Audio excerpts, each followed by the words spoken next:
Intrigue. Tayo ako pag ano, Hindi kasi like, di ba, like mga Wattpad adaptations and everything.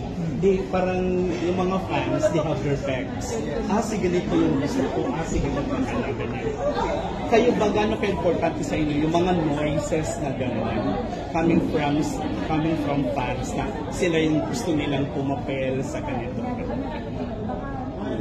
Important siya in a way na syempre ako ginagrab ko yung opportunity na yun and yung reason na yun para ma-prove na hindi na lang sa tama o mali ang isang bagay. Gusto ko i-prove na hindi nagkamali ang FIFA for being number one, to be the number one platform na streaming platform na adapt.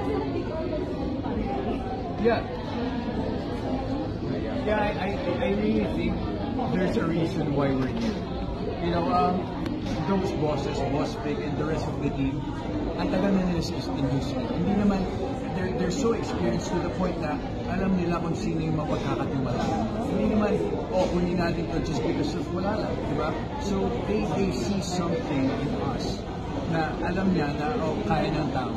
And for us, it's for us to deliver it and be grateful dito sa opportunity na. And speaking about noise, parang it's the great